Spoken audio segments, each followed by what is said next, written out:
Welcome to the Better Two podcast. I'm your host, Donna. Today's guest is Grammy nominated, Golden Globe nominated Ian Dench from the band EMF. We talk about those nominations. We also talk about EMF and we talk about addiction.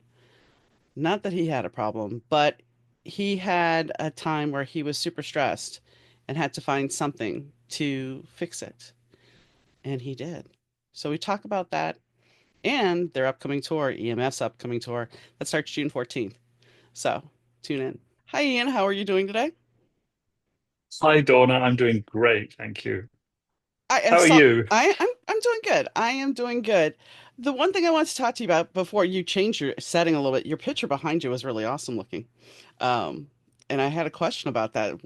Is that a private thing that you've gotten, or what's a little bit about that design? And you can put it back down. I just was curious. It's a very old photograph. I can't remember who it's by, but it's probably from the 40s because it's one of those really squishy dresses, and it's a girl. She just sort of like she's like bowing and she's swishing her dress up at the same time, and it's just so beautiful. Hmm. We just had it blown up and um so we can put it on our wall.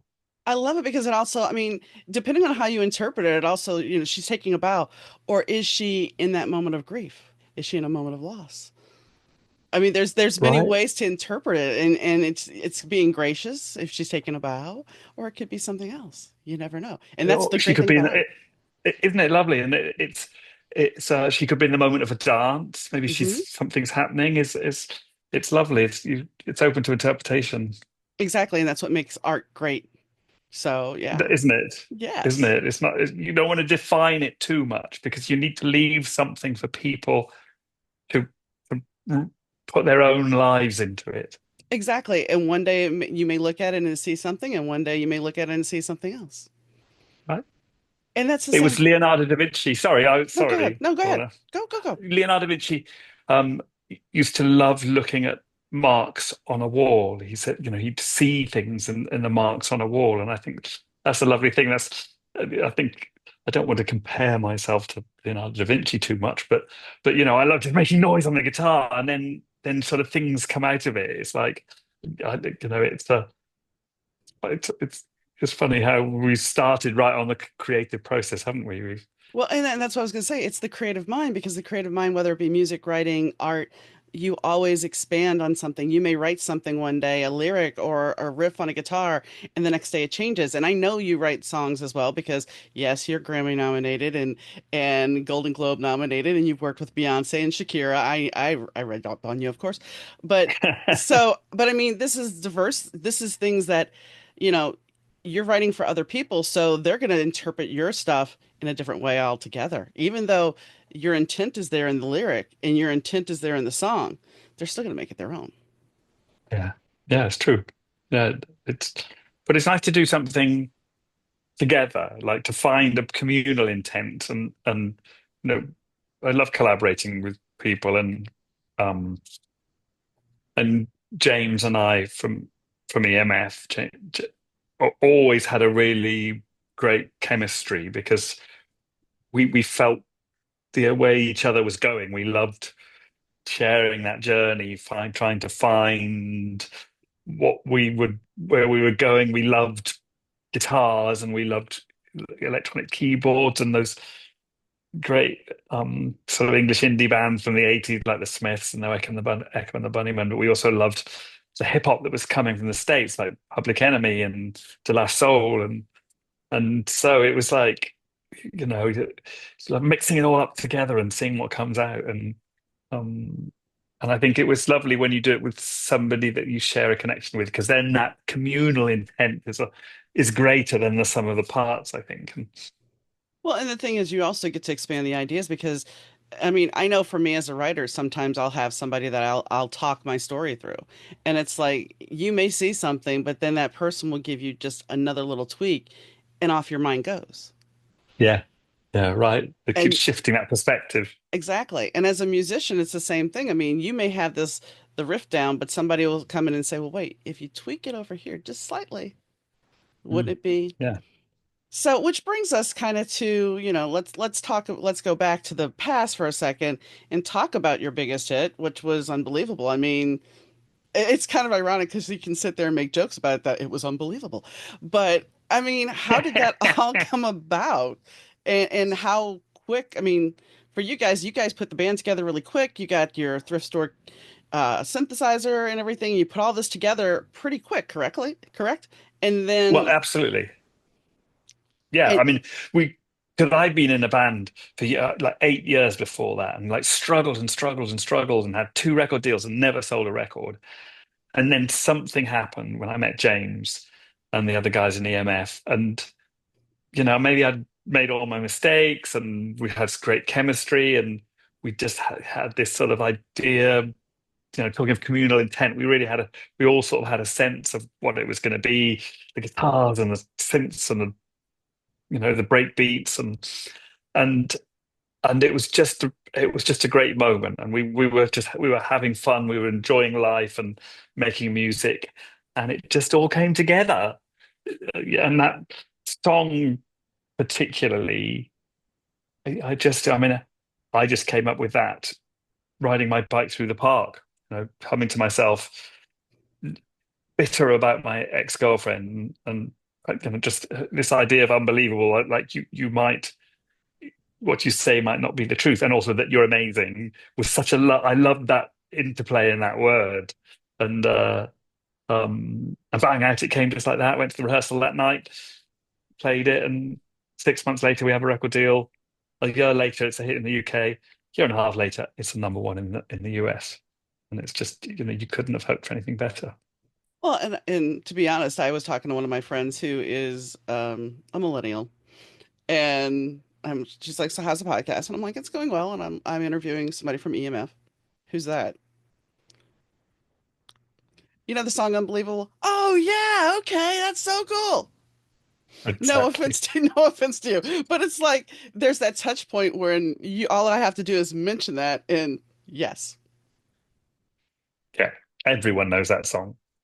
It's just it's somehow. I remember after the craziness of those those early years, some friends and I went off to the Amazon jungle to escape the madness, and it got all too much, and we went,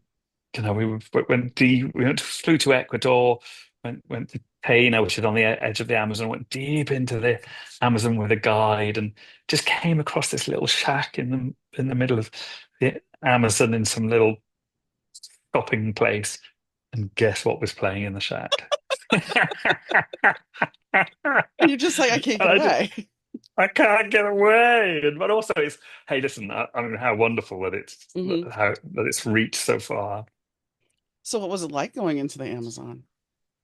Not many Oh, people that was do. right. I mean, it was such a wonderful trip, and our guy Faustus, our guide, uh he had like a machete. We stayed in this little hut, and we went for a walk in the jungle with a machete, and if he wasn't there, and we'd taken a step off the path, you would have been totally lost. It's because it's green everywhere, and and and it's properly rural, the depths of miles from civilization, and it was wonderful. But I do remember at night, if you go into the toilet at night, was very scary because the toilet was like a cabin away from the hut, and the hut was raised on stilts, and so you'd wake up and there were lots of weird noises, and then you'd sort of clamber down the ladder, and you'd have to walk into the jungle, and you'd have a torch, and then all these little bugs were flying around, and these weird noises. It's like it definitely is a strange place. It would definitely, it gives Welcome to the Jungle a whole different meaning for you. And I mean, Oh, don't I, you love Guns N' Roses? oh yeah, but I mean, I can only imagine seeing the sky. Of course, you have a lot of vegetation, but being out there around all that nature, even though there's scary moments, it's also got to be awe-inspiring and breathtaking.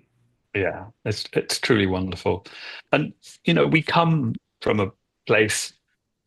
in the far west of the United Kingdom, called the Forest of Dean, which is a forest, and it was really lovely growing up around there in the green. And one of the things we did as a band was we'd go out and play music in the forest, have raves in the forest, and there's lakes. We go swimming in the lakes at night, and it's really wonderful sort of to exist in that sort of space. You have a sort of freedom to it. It's lovely, and you can exist in your own world. And I love London. I live in London now, but sometimes I feel like we're sort of hemmed in here, not just physically, but like with all the cultural things that you should be doing and that are happening now. Whereas the freedom of being in nature, and especially stunning nature, and the openness is is a wonderful thing creatively. And James, now the singer, he no longer lives in the Forest of Dean, but he lives in the Yorkshire Dales, which is in the north. And I don't know whether you've ever seen All Creatures Great and Small. It's a TV series about a vet that's set in the Yorkshire Dales, but they're the most beautiful rolling hills with sheep. It's bucolic. It's beautiful, and that in a similar way, I think he's recreated what he had when he was younger. And we go up there and we write, and Nice. that's a beautiful thing. And sometimes, you were talking about the fact that you went from being, having this whole crush of fame, for lack of a better, because you didn't actually say fame, but that's kind of what it sounds like. You were having this crush of fame, crush of just this whirlwind. And I have to give you kudos because there's a lot of musicians that would have just stuck with the trappings and kept pushing and maybe gotten into trouble. But it's like stepping away and going and grounding yourself and finding yourself and finding reality. Because there's a certain point when fame is not real. Yeah. You know what? That's very relevant for us because sadly, Zach, our bass player, died of a drugs overdose in 2002, and I think I think that sort of I worry that was part of the whole thing. You know, I wonder whether because he was 18 when it was we had all that success, and I wonder whether being part of that world contributed to that, and he'd always, I think, he had a slightly troubled home life, and yeah, I don't know what to say, but I think maybe just the madness of all that contributed some way to his death. And after after the sort of after that, and I remember James saying, I go out on a Friday night in Camden in London, and I come back on a Monday morning, and I've got to stop it. And that's when he moved to the Yorkshire Dales. He went out there, and I think and for that, tried to find that freedom and peace, and because it does get too much, and it's very sad. There are way too many casualties of young fame, and I've got some friends in the football world, and they have such a duty of care to their players, because I guess because they have to be physically fit Yeah. to play, and there's so much money riding on them. But the music world doesn't seem to do that. There doesn't seem to be any duty of care to the people. They're just like milk them while they're hot, and and stand with the consequences. And it, and then, you touched on something, and that's the fact that a troubled home life. And I think in a lot of cases, especially when you look at now, we have the social media, how the younger generation is clamoring to get the clicks and the likes and be known and everything. And I think part of this comes from when you have a troubled home life, you want that attention. You think that that attention and being famous is going to fix you. And the problem is that out external factors can't fix you. And No, and I think even like the opioid epidemic we had here, I think it's just everybody's looking for a quick fix.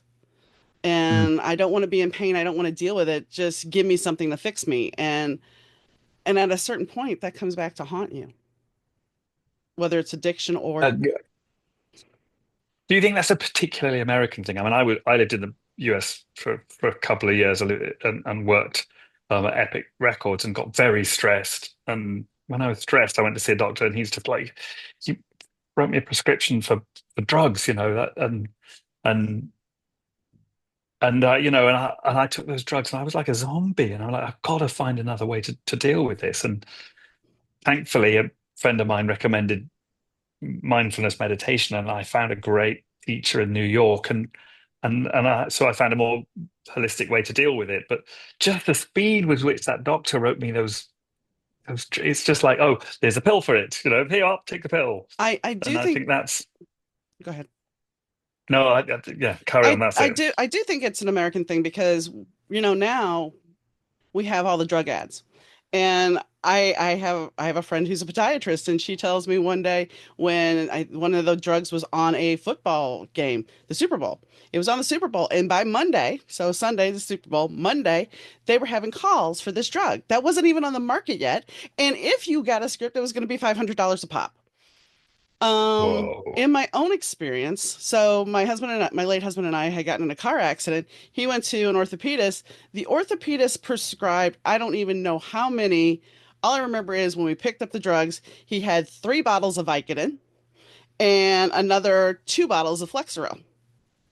Wow. When I went to a pain management doctor because I had a back injury, the pain management doctor's like, okay, well, I need you to take 3 Vicodin a day and 2 Flexeril a day. And I knew from prior experience, if I took 1 Flexeril, it would screw me up for 2.5 days. So I'm thinking to myself, and this is where the like you, I have to come up with an idea on how to take care of myself.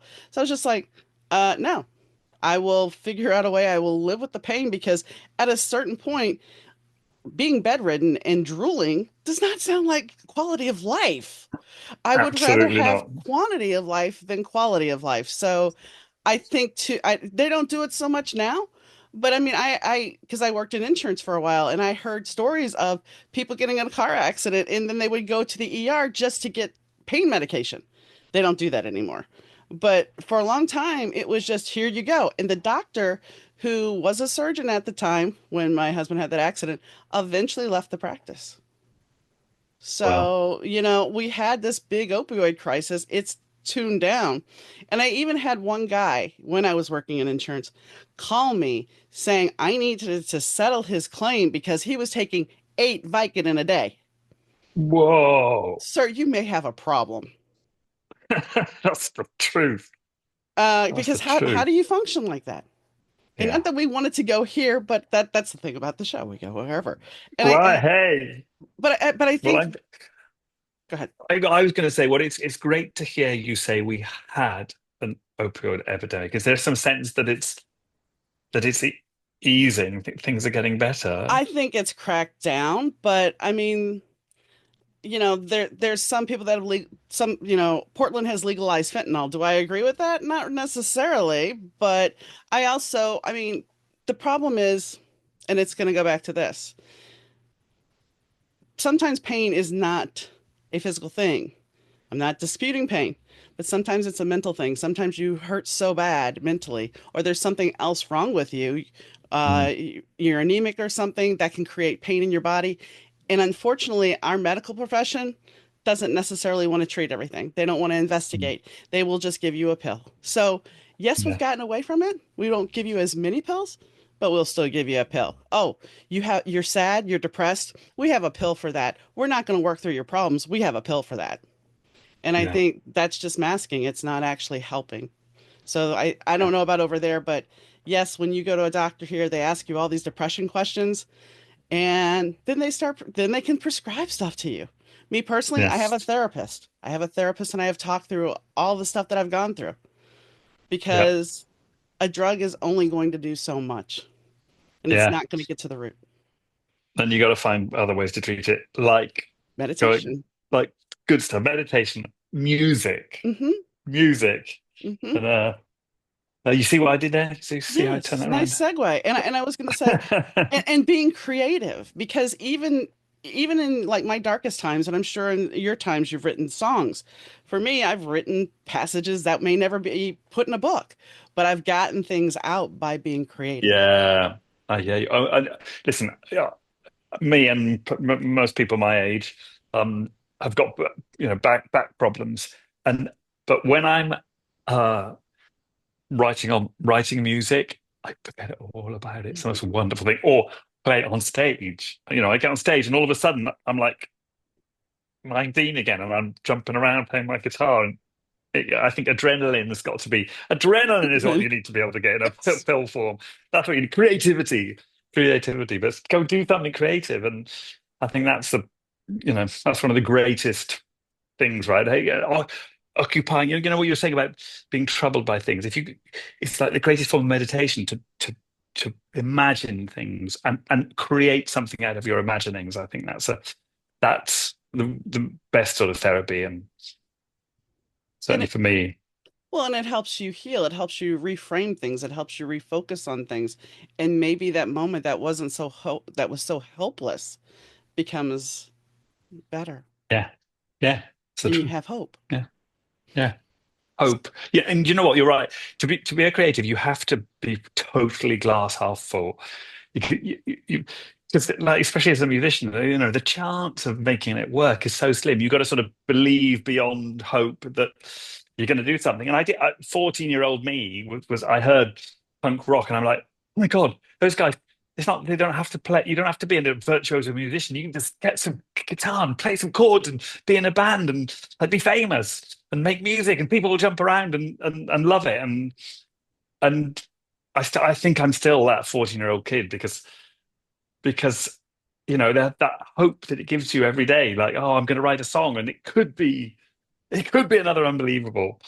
It could be. Although 30 years later, I think I've given up trying to write another unbelievable. I talked to somebody from the Vapors. I can't remember. Michael from the Vape or no, Steve Smith from the Vapors. And he was saying Ah, the one thing is he's happy just to be able to be doing this still. It yeah, doesn't, it's about the enjoyment of being able to perform still and to write music. It doesn't have to be a number one hit. It doesn't have to have all the fame. It's just about doing it and enjoying it. that is the truth. That's the truth. And something I didn't understand when back in the day when Unbelievable was a hit is I sort of had this misconception that pop music's like hit music was disposable, that somebody would like buy that record and then forget about it and move on to the next one. But it's not. It goes into people's hearts. It becomes part of their lives. And those people that were listening to us 35 years ago are still listening to us now. People come and we all on stage and off relive a great moment, and long may that continue. Well, and I wanted to say I loved your the press photo because it's like you're willing to make fun of yourselves. You're not taking yourself so seriously. It's rock and roll. Come on. It's like Oh, but come on, there's some people out there that are just even as they've aged, they're kind of I'm me, this is it, and they're still taking themselves way too seriously. Yeah, that may be true, right? That may be true. But I tell you what, I watched the other day was Slipknot on, was it on David Letterman or something, one of those shows, or Jimmy Kimmel or something. And and then they were all masked on, heads down, like, and I'm thinking that's really funny. That's like it's really, and I love it because they, in a funny way, that's just as rock and roll. They laughing at themselves. They are loving the role play of it all. It's so. That's genius. I think that's what a brilliant, funny Well, when you thing it mention is. this for some reason, Motorhead's episode on The Young Ones came to mind with Lemmy just so Yeah. hardcore. And it's a comedy show, but he is just so hardcore going for it. Right. That's a good fit. And that's laughing at himself, right? Isn't it? Hmm. That's those there is a bit of humor in rock and roll music. You've got to be able to laugh at yourself. That's the joy that you got to have the joy, and Well, that's and I think that's what gives you longevity is if you can find the joy and if you can laugh at yourself at a certain point when you get past that, I'm who I am. I think. the truth of the matter is you've come to this point, and I would say, and granted, I am not you, but I would think, you hit this echelon and it's like, yeah, I have the world by the balls. I'm going to do this. Everything's perfect. And then you start going through life and you start experiencing normal things in life and you're still making music, but it comes to a point where you're like, in like the bass player passing, it comes to a whole thing of, what does life really mean for me and where am I Mm. going, and does this still bring me joy? And if it still brings me joy, then yeah, I still want to keep doing it. But if it doesn't, then I'm going to walk away. And I think that's an Exactly. evolution. And and how lucky are we that we got to do that and get to do it still. It's like it's and it's the doing it and sharing it on whatever level, and I still think to go and see a gig and play a gig with 300 people is still the best place to play a gig. And we played to 50,000 people in our time, and and there's still still club gigs are the best ones. So we're doing a tour this weekend. There are like 500 capacity venues in the UK, just in there's some classic provincial venues in the UK, and we're just doing those, and that those will be amazing. That's going to be really good. Um, and then I think we're good. We're in a really good place. We're a happy band. But that comes with the wisdom of it. And because I remember, this is 1985. I I was living in Shreveport at the time, and Adam Ant came to town. And I think there was maybe 50 people at this gig, maybe 100 tops. He was ticked off beyond belief. And Oh, he didn't, really? yeah, because he was a big deal. Goody Two Shoes had been out and Yeah, everything else. So he yeah, was a young man at that point, and his yeah. attitude on stage, he was not pleased. Of course, it also didn't help that he's sitting laying on some stairs and grinding on these stairs, and this girl pounced on him. But it's one of those things, though. His whole attitude, you could tell it was just like he was above this. Yeah, And I think that happens when you're younger and a musician. You have that bravado, and at a certain point, it's like you yeah. realize what's real. And hey, listen, let's not diss ambition. Oh no, I'm not. I No, didn't mean to. I didn't mean it to come yeah. across that way. I'm just saying, No, as I don't know. You didn't. It didn't at all. But I think when you're younger, you're probably hungry and desperate to prove yourself. And as you get a little older and wiser, you're like, just take it easy and enjoy the ride.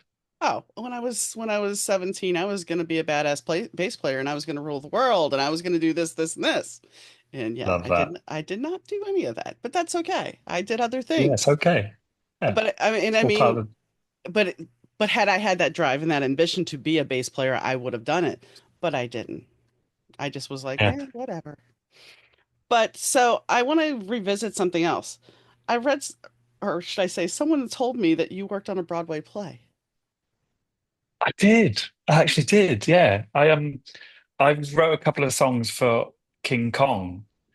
Okay. Um, I don't, in 2018, there was a Broadway musical of King Kong, and it had the most incredible King Kong. I mean, the gorilla was awe-inspiring. It was a animatronic um, creation, and it took 14 people to move it. Wow. And there was only one theater in New York where they could put it on that was big enough to house it, and uh, and it leant over the audience, Oh, and wow. it was it was truly creepy and scary, and it was a wonderful thing, and I was lucky enough to write a couple of songs for it, and it was a introduction to the world of musical theatre for me, which was something I'd always wondered about, and it's something I love uh, fiddling with now. I'm working on some musical theatre things. We're going to have to do the EMF. James and I were talking the other day about doing EMF the musical, There you go. and and he's um because he did after EMF, he did James did some teaching, and there's like we've got this great idea where because he said that one day he he started out teaching, and he was in front of a bunch of 14-year-olds, and he's like, how did I get here? And it was just such a great idea for a musical. One where he's singing to millions of people, and then he's there in the classroom like teaching to these 14-year-old kids, and and I think there's a lovely contrast in that. And Oh yeah. of course we've got the song Children, so that's yeah, the EMF, the jukebox musical EMF, coming to Broadway, There you go. some one day, But I mean, who knows. it is an interesting thing when you think about it because I mean, here you are there performing for all these people, and all of a sudden it's like now, and the question is, do the kids know who you are? You know, Yeah, if they have no clue, it's like it really puts perspective into your life at that point. Because yes, you're yeah, helping kids, but I mean, it's the reverse of the whole Sting thing that Sting went to school and then he became this, then he became Sting. yeah, yeah, right. But the funny thing is, yeah, you're right. It is a reverse because but James is a very reluctant pop star. Yeah. He could barely say thanks at the end of a song. And then, as I told you, he's like, I go out on a Friday night, come back on a Monday, and I got to change things. And he had a family, and he settled down, and he went back to college, and I so credit to him. He wanted to sort of ground his life, and went to teach music, and found himself in front of a classroom of 14-year-olds. But it was so good for him because it sort of taught him how to hold somebody's attention, how to be direct. And now he's the most amazing front man. I mean, eat your heart out, Bono. James Atkin is coming, and and it's like he's learned how to commune with the audience. And I think EMF are better than they've ever been because of that. Because James is in such a great place, and it's good. It's good for you to get grounded and find out who you are, and not get involved in all that fame BS. It's like it's you got to. It's an important thing as a person, Mhm. for anybody to know who you are, and famous or not. It's just like be comfortable in your own skin. Well, and I don't know. I mean, I know exactly what you mean because when I left my last job, I was an insurance claim supervisor. I had worked my way up, and that became even though I was married to somebody, I would pick him up from the train station and I would start talking about my job until we went to bed that night because it was that stressful. Like you were saying about the stress, it was that stressful. It was eating me alive. I'd get up in the morning, take him to the train station, go to work, and it'd be just this vicious cycle. And how I started relaxing was playing Grand Theft Auto. I've never played it since, but at the time, It's but better than a pill. Better than yeah, a pill, I guess. but when I left that job, it was so much part of my identity. I mean, I had the flu and I'm walking through a grocery store and somebody had traipsed lipstick across the floor.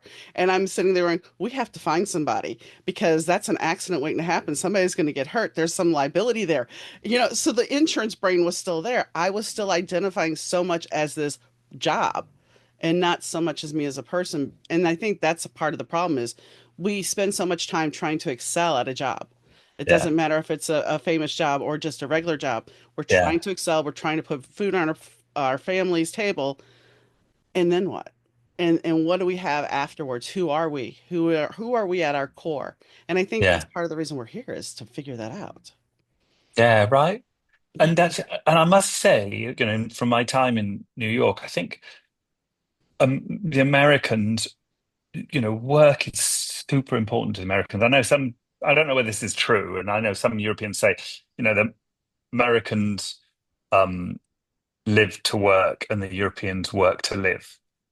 And I think I'm not sure whether that's completely true because Americans certainly know how to enjoy themselves. But I think but it's probably a reason why America is very successful as a country because but work is very important to people in America. People take it seriously, and it become, and they want to excel, and that's not a bad thing.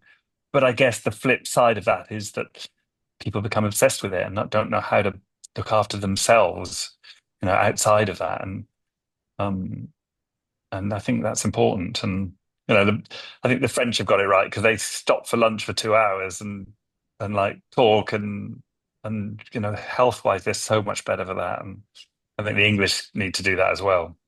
And I think part of the problem now too is the fact that besides that, every we have such an economy now. When I was growing up, we had a thing called layaway. So you would buy something, you'd put it away. Credit cards weren't such a big thing. Now we have such an instant gratification in our society that you have to pay that bill. You enjoy the moment you went out to that concert or dinner or whatever. Now you have these credit card bills. Now you have this interest rate that's really crazy, and now you have to pay it and you have to keep working. So it's just a vicious cycle. Where the Yeah, layaway thing was like, okay, well, I will get it after it's paid off and or paying on time. But yeah, and there was no interest. There was not the there was not this extra yeah, payment except maybe right. like a $5 fee. So yeah, Oh, now it's explain the like, layaway to me. So I don't know what layaway is. okay, So so you pay layaway, for it in parts, and then you right. get it at the end. Right. Yeah, So like right, when right. I was Yeah, in high school, I wanted to get a wardrobe because, my mom, I didn't want to wear my mom's hand-me-downs anymore and I wanted to be cool because it's the 80s. And so I went to a store and I got some clothes and I put them on layaway. I put like a deposit down and then an extra $5 for handling. And then I had like X number of months to pay it off and I had to pay every week. Sometimes it was less than a week, sometimes or more than a week, but it depended on where you got your stuff. And then at the end you got all your things and you were free and clear. right, right. And That's good. there was Like no. saving. It's sort of like it's Yes. sort of yeah. Yes. You had a reason, you were saving for something. And yes, sometimes things you would end up changing your mind about, but most times everything was there and you got your stuff and that was it. But Yeah. we don't have that anymore. And that's okay. I mean, I understand we evolve, but who are we evolving for? If we're creating this Mm, interest rate that's going to keep pushing people into this cycle, but we didn't yeah. come to here to talk about financial stuff. So, you know. I want to talk about your plaque. You just got a you got a plaque in your home in the hometown of the band for your success. I do. Do you have plaques in the US? We have They are. memorial plaques, but I've never really seen a lot for uh unless it's I guess somebody really notable like their house or something, but most of the time it's we don't put plaques just, you know. It Yeah, depends. well, they for living people, right? For Right, living, right. maybe it's because we're getting on a bit, and that they know we're. But yeah, in the UK they're blue plaques. They're all blue, and there's all sorts of famous old people usually. I'm just trying to think. There's a painter called Pierre Mondrian around the corner from me here, and there's a plaque where he used to live, um, and our hometown of Cinderford kindly gave us a plaque a month ago for unbelievable achievements, is written on it, and which is very cute. And I think one of the things James says when we play, he says we are EMF, the original brave ravers from Cinderford in the Forest of Dean, keeping the faith since the 1990s. And I think they felt that because we've always represented where we came from, that we deserve to you know have the plaque. And when it was a wonderful day. We went and met the mayor and the local member of parliament, and they gave us they gave us some mini plaques to put in our house, and we had a whole ceremony and unveiling, and we're going to play a homecoming concert there on July the 12th. Nice. Um, um, when we come back from our US tour. And I was going to say you're going to be Mm. over here starting June 14th. Yeah, we are West Coast, up Yes. and down the West Coast in June. That's going to be good, right? It's Hmm. going to be hot, right, in June, Yeah, yeah. Arizona will even in definitely be Portland. hot. I've been to Portland before. Portland, I don't think is going to be too hot. Right. But I haven't been to. I went to Portland in January. Okay, But it shouldn't be too bad. it's good. Yeah, Portland's nice. but LA's good. LA's going to be hot, isn't it? Vegas is going to be super hot. Vegas is going to be Um, super hot. Los Angeles time kind of lately is it's hard to say. It's hard to say. ah, Hard to say. but But but I'm we're looking over forward to it. as you should, and I'm sure it's going to be good. And I mean, it's an amazing time to be able to tour and get through and play. And Are you worried about any of the visa issues or anything? I mean, I don't know. I know. I mean, yeah, I don't know whether. I mean, it's not like I'm just trying to think whether we've done something. We got involved in a campaign for political truth, but it was bipartisan. It was like, you know, can we please um, have our politicians tell the truth? And then a friend of mine is involved in trying to get legislation through parliaments um, where politicians have to be able to back up what they say with evidence. And it's gone to the first reading in the Welsh Assembly. And Good. we let him use the song "You're Unbelievable" for obvious reasons for that campaign. And so there's all sorts of figures in the video of that, including your dear president. And but it's not like we are Yeah. singling him out. We are Yeah. talking to politics from the left and the right, and it's, as I say, it's non-aligned. It's just all politicians need to be telling the truth.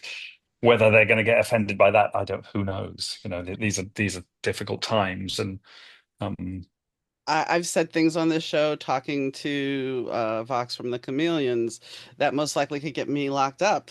But that's beside the point. I mean, I would never have imagined in my lifetime that we would be living in the times we are. But here we are.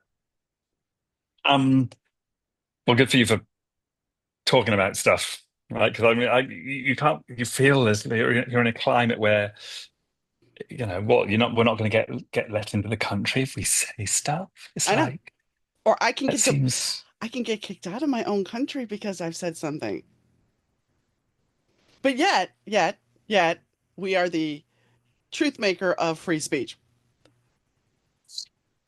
It's Yeah, like and we're not gonna go here. I just want to say one last thing. It's like I feel like I live in the upside down world because nothing over here makes sense, and you have to, especially with me having cancer, I have to turn the TV off because it didn't make sense when I wasn't going through anything, and now it really doesn't make sense, and yeah, there's only so much stress you can deal with.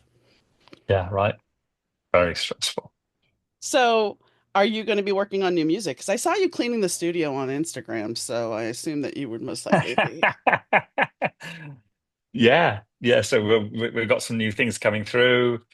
Um, yeah, we've been trying some new things, and sadly, our longtime producer died um, Sorry. a month ago, and Ralph Jezard, who produced Unbelievable and the first two albums, and our latest album, The Beauty and the Chaos, and it was so great to work with him again, and he was so much part of the band, and it's such a great loss. But I think he would have been happy that we, keep going and find somebody to work with, and so we're writing some songs, trying some things, talking to some people, and hopefully, you know, that'll that'll come out before too long. I want to talk to you a little bit about the fact that, I mean, you've seen the music industry in multi different facets because not only, you had your punk band, you had those record deals before, you had EMF that you've been signed, but then you were an A&R person, and then you were also in charge of a label. How do you see the difference as is in this evolution for you in the music industry? I mean, do you see that the music industry has evolved? Do you see that it's it's not as glamorous as people make it out to be? I think the music industry will always be glamorous just because of the craziness and joy of playing music and having the chance to reach so many people. And I still, all those new young artists like Chapel Roan and Olivia Rodrigo that my 9-year-old daughter listens to. I think for her, they're just as exciting as discovering the Sex Pistols was for me. And and my son is obsessed with hardcore techno music, and that's his joy. And he's a bit older; he's 20. Um, so I think at root it's the same thing. What the the the difference is, I mean. the sad thing is that the streaming services don't pay people. So, back in the day when, I learned my trade, um, I had those two record deals. The record industry sort of invested in me because they saw that my band had potential. And hey, we didn't realize it, but my God, did when I did realize it, did they get a big cut of that? So it was like investment. It was that paid off a big return when you got it. And as it's funny, as I was working in Epic Records in New York in 2009, the whole model for record industries changed because instead of somebody's hunch signing a band, finding a new thing was somebody thinking, oh well, if we develop this, this could be good. They suddenly started looking at stats because they'd get the data from online and they'd see all these bands starting out. They'd be able to see the one that had the biggest response. And rather than getting in right at the start, they would just write a check for it as it started to work. And as a business model, I understand that because for the record industry, that was, you know, they wouldn't have to spend all that money on things that didn't work. But for creativity, Yeah. it wasn't the best thing because then interesting things that didn't necessarily pay off the first time would never been. I mean, like Kate Bush. Kate Bush was signed as a young girl and just be worked away for years and years before Wuthering Heights, and like nobody would do that now because you wouldn't have any online figures. It wouldn't be. She wouldn't have good Spotify, Instagram posts. And so I think. I think that's a shame. I think developing music is now down to the musicians themselves. But then, on the other hand, people can do that on Instagram and TikTok but yeah, there seems to be this churn, things coming through all the time, and I don't know. I You think don't there's some go ahead. great things. I went to see somebody called Charlie Cunningham play on Sunday, who's a new English artist. He sort of launched in 2018, and he's amazing. And he's carved his own niche, and he's got great lifting figures, and he's sold out 3,000 seats at the Barbican. And I think there is hope because you can carve your own niche. He put his first record out himself and it just connected. And so there is hope, I think. Yeah. And we put our own records out now and they do very well. And there is, that's the flip side of it. Maybe people don't get paid well, but they take more responsibility for their own music. And creatively, that's a good thing. Well, it's like you said, there's this whole thing of now there's all this music coming out, which then you have the oversaturation of the market. But if you do your due diligence and you continue to keep promoting yourself, then you're going to get somewhere.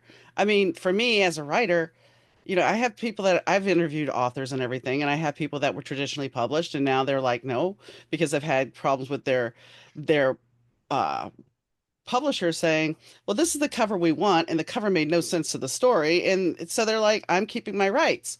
And yet I Yeah, still see so many authors going, I want the traditional published deal.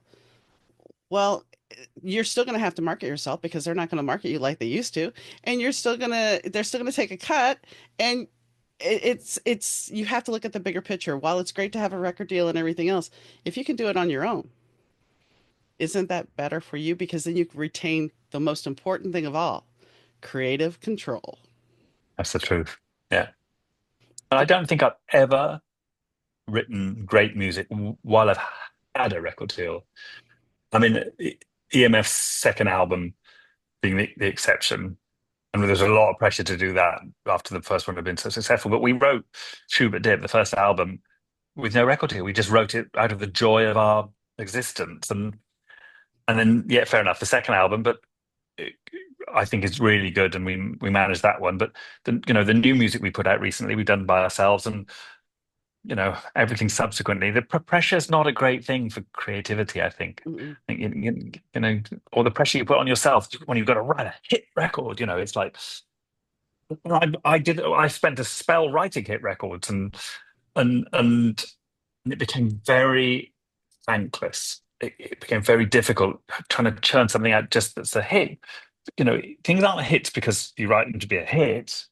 Things are hits because they say something great or they sound great because you love what you do. It's like you sort of have to dissociate yourself from that self-consciousness of writing a record to sell loads of copies, and you got to do it because you love it and because you want to connect to people and say something, You have and to. that that is easy to do in isolation, but in your own world with your creative partners. I'm sure the same is with writing. You have to. I guess. For me, it's like I took acting classes a long time ago, and one thing the acting teacher told me was you have to live in the moment. And when I write, that's what I try to do. I try to live in that moment. And you have to make sure that you're being passionate, because if you're not passionate when you're writing and being honest and real, it's going to come across in the words are not going to connect, just like a song. If you write a song that's just not flowing, it's just kind of okay. That's not going to connect with the audience, and therefore it's not going to work. I mean, one thing, to go back to Unbelievable, it's like that song connects on so many levels because it's fun. It says a lot. There's when you hear it, it immediately changes your mood. And that's the thing. It was pure. Yeah, yeah, you're right.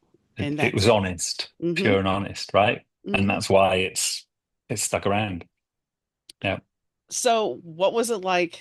We talked a little bit about the collaboration with Shakira and Beyonce. What was it like to do that? I mean, what made you decide, okay, this is where I'm going to go now. I'm going to work on collaborating with other artists. Do you know what? I completely fell into that, Donna. I was working with a friend of mine, Amanda Ghost, and her and I just met someone who was like, "Oh, you should write a song for Beyonce," and we went to see him in his office, and he's like, "Oh, there's someone I want you to meet," and in walks Beyonce and Jay-Z, and we're like, "Whoa!" And they're like, "Oh, we we want you to write a song," and Amanda said, "Oh, well, perhaps we could get to know you and play around with some ideas because that's how we wrote songs at the time. They would take some time and Beyonce, bless her, was like, I'm sorry, I'm way too busy for that. We've got this amazing backing track. It's going to be a duet with Shakira. This backing track had a bit of guitar on it and like some cool beats and some people have tried to write a song on it, but nobody's managed it. And we got the studio book tonight. See what you come up with." And we're like, "Oh," and and we'd never written a song to order like that before. But I think we've written so many songs for so many years that that moment was just right. And Amanda and I went back to the hotel and wrote "Beautiful Liar."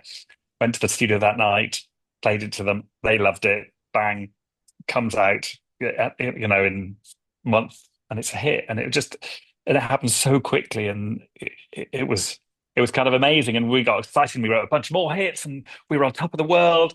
But then that's when it sort of started drying up because it was just like, I think that was a wonderful moment. That was the joy of new things and come up with fresh ideas. And as it became something that you had to do all the time, it became harder. It And I became a think, it became a yeah, you were going to job. say it became a job. It's Hmm.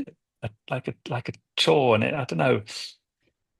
I love my job, but I love my job because it's a joy, not because it's something I have to do every day. And um, job is not a dirty word, but yeah, in that constant, but it can be, right? It is, because as a creative, it's like once you once you form that thought that this is a job, it takes part of that pure pleasure out of it.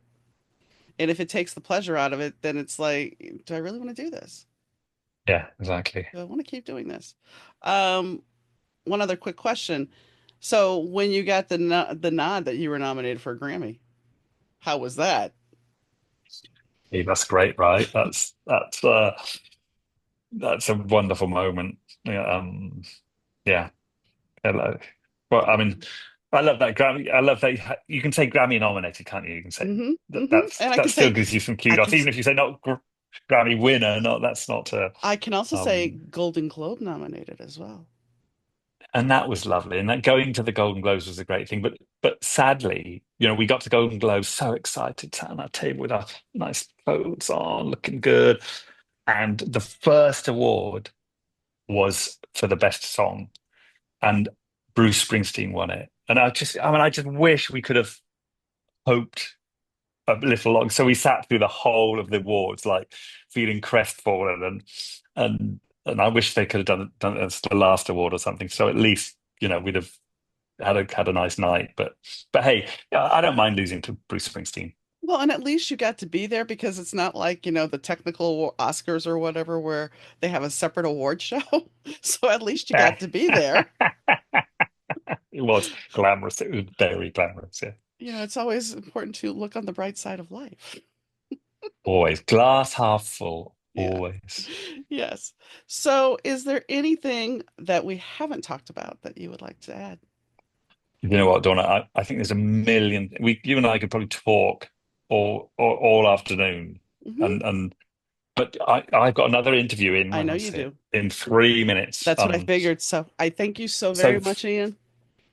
And oh, Donna, thank you. Such a pleasure talking to you. I think it's important that, Ian, when he was talking about his journey, leaving the thing behind and going off into the Amazon. I mean, you're talking night and day, the experience, and what a better way to ground yourself and say, okay, that is all an illusion. Yes, people love me, people adore the music, but it's not real. And I have to kind of move on and see where I'm going. And I think that's one thing that we get trapped in on a daily basis. We get lost in our jobs, we get lost in everything else that we have to do, and we don't take time for ourselves until we have to, until we're forced to. One thing that I've talked about a little bit is, I had that move last year and I knew something was wrong with my health. And it's like, I got to get this move done. I don't have time for that. And even this year was like, okay, so this year I have to get my house situated. I have to be able to unpack my garage. And I haven't been able to do any of it. And unfortunately, I am on week, yeah, it was supposed to be an 18-week journey. And so this week at the end of the week will be my second dose of chemo. And so, yeah, that is where I won't be free from this until mid-August. So, yeah, all the things that I wanted to get done, it's kind of like the universe or whoever is kind of like, sit your ass down. You're not doing anything except this. And I'm glad that I get to do this because it's kind of one of those saving graces where I get to step away. And as we were talking about, like him getting up on stage, me being able to do this it takes my mind off of other things. So I get to function and do things that I want to do. And this is part of that. It's something that brings me joy. Um, and I think that's important because on this journey, there's those days where, you can cry at the drop of a hat and you're like, okay, what's going on? I didn't, but there's a certain mortality to it. This weekend, something we never talk about, we talk about chemo and we talk about the fact that you're going to lose your hair. Okay. I've been told that by doctors. I've been told that by nurses. I've been told that in my chemo class. The thing they don't tell you is that when you go to lose your hair, your head feels like somebody smashed it and like you hit your head on a door or a car door or something as you were getting out of the car. It's that feeling, and you wake up in the middle of the night and your head's hurting, and it's like, okay, what's that about? Because you didn't hit your head, you've been in bed. Well, the truth of the matter is your hair follicles apparently decide to go, hey, we're going to let you lose your hair now, or hey, your hair's coming back, we're giving you a warning. But nobody tells you that. Just like nobody tells you how, all these other little things that come up that your feet may itch or that you're going to have these pains and you're not going to know how to deal with them. Nobody tells you about those things. They just tell you you're going to lose your hair. But chemo is so much more. So, kind of what we're talking about there is like you have to find something else that's going to detract your mind from those things because it's one of those things where you have I can't I yes, I'm a cancer patient. Yes, I'm a chemo patient, but that's not all that I am. I'm more than that. And I think that applies with our jobs, it applies with our families. And I talked a long time ago when this show first started about labels. And I can, I gave him some labels when the Grammy nominated, the Golden Globe nominated, but that's not all who Ian is. Ian is a bigger person. He's played guitar, he played keyboards. His dad taught him how to play classical guitar. So it was always part of him. And I didn't really explore that because we explored other things. Music is part of his life, but he's also done other things. And he has a family and he has kids, and there's so much more to us than just those labels that we put upon ourselves. You know, we talked a long time ago about the word widow. I hate that word because why do I need to be a widow? I'm single again. And I think that's one of those things. It's just like we're going to put this label. So for statisticians, of course, but what does it really matter? I love somebody and they left. They passed. It should not matter. Just like it shouldn't matter, in 10 years from now, if I'm still here, that I was a cancer patient. Sure, my medical records it will, but ultimately, is it who I am? It's part of my journey, but I don't have to label myself that way.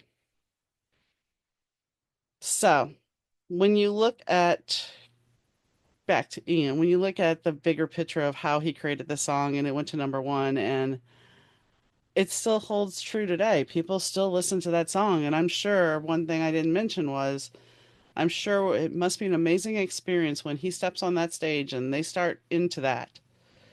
The reaction of the crowd is worth everything because it's something nostalgic. It's something that still to this day binds us and connects us because we all know that song. As I said about my friend, I don't, who's that? Yeah. Of course, if you're listening to this, there's a good chance you already knew who he was, but I just think that try not to stick to those labels. Don't put a label on yourself because it doesn't always apply. And I think, especially like right now where we are politically in this country, we are trying to, I don't want to say tear us apart, but there's a battle because of the way politics are, because you voted for somebody or you are a certain party. And the fact of the matter is, it's all propaganda. And we really need to just start looking at loving everybody and caring about people and not so much about the almighty dollar. Because ultimately, what it comes down to is that money is not going to last. It's not always going to be there. And even if you have money, there's still problems. We need to come at compassion and love and creativity and find ways to get along and find better ways to take care of one another and to support one another and to be there and be connected and not live on a hamster wheel that is only adding to our stress and our heart and not making us happy. So I hope that you guys can find compassion in your life, compassion in your day, find joy and creativity, and find your happiness. Spark your joy. Because something tells me that it might be an unbelievable ride if you actually connect with your life the way you really want to. So be willing to take a few risks. Nothing illegal, mind you. But if you ever wanted to paint, pick up a paintbrush, pick up some finger paints and go to town. Do something that's going to allow you to be creative to release that stress. And I'm not gonna, I would say get a coloring book, but don't get an adult coloring book. Go over to the dollar store, pick up a kid's coloring book and some crayons and just relax because you're going to connect with that inner child of yours. And that's going to actually give you a chance to find some happiness. So, on that note, I'd like to thank Ian for coming on the show. If you want to check out their tour in the United States and the West Coast starts June 14th. I will have a link on the show notes for you to check that out, their website, and you can find their tickets there. Also, I'd like to thank Fast Susie for the intro and outro music. I really do appreciate that. And I'd like to thank you, the listener, for tuning in, whether it be morning, noon, or night. I really, really do appreciate you tuning in. And I'll catch you next time, guys. Bye.